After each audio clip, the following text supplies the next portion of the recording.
ব্যর্থতার বৃত্তে বন্দী এনামুল হক বিজয় 0 রানে জীবন পেয়েছেন, শূন্যতেই আবার ক্যাচ উপহার দিয়েছেন। দুযাত্রায় ভাগ্য সহায় থাকলেও শেষমেশ সেই শূন্যতেই ফেরত গেছেন তিনি।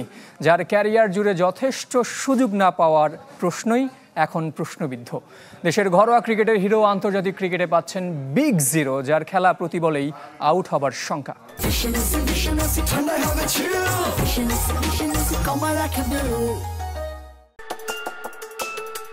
10 বছর আগে চিরকুটে লেখা 50 সেঞ্চুরির টার্গেট পূর্ণ হয়েছে গত প্রিমিয়ার লিগে।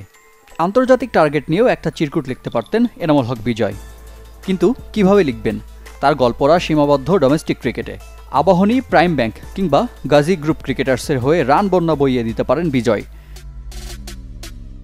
রেকর্ড রান আর সেঞ্চুরি মালিক প্রিমিয়ার লিগে। তুষার ইমরানের মতো ঘরোয়া ক্রিকেটের কিংবদন্তি খেতাবও হয়তো মিলবে কেরিয়ার শেষে। কিন্তু জাতীয় দলে শুধুই এক আক্ষেপের নাম বিজয়। একের পর এক সুযোগ পেয়েও কাজে লাগাতে ব্যর্থ।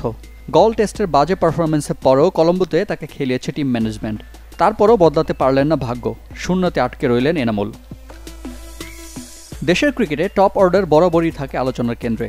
লাল বলের ক্রিকেটে যে সমস্যা আরও প্রকট, ধারাবাহিক টপ অর্ডার ব্যর্থতার যার সবশেষ নাম এনামুল বিজয়। বিজয়ের টেস্ট পরিসংখ্যান অখ্যাত সারির প্রথম দিকে। এক যুগের টেস্ট ক্যারিয়ারে খেলেছেন মাত্র 8 টেস্ট, 14 ইনিংসে 10 গড়ে, যার মোট রান মাত্র 143।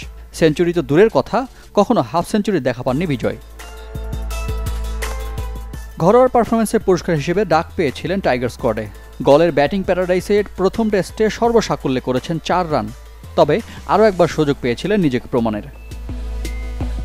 দ্বিতীয় টেস্টেও বিজয় রয়ে গেছেন প্রথম টেস্টের প্রতিচ্ছবি হয়ে।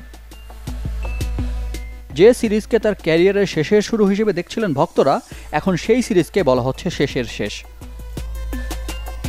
দ্বিতীয় ইনিংসে কোনো মিরাকলই পারে এনামুল বিজয়ের জাতীয় দলের স্বপ্নে পালে হাওয়া দিতে। রিফাত হোসেন, চ্যানেল 24।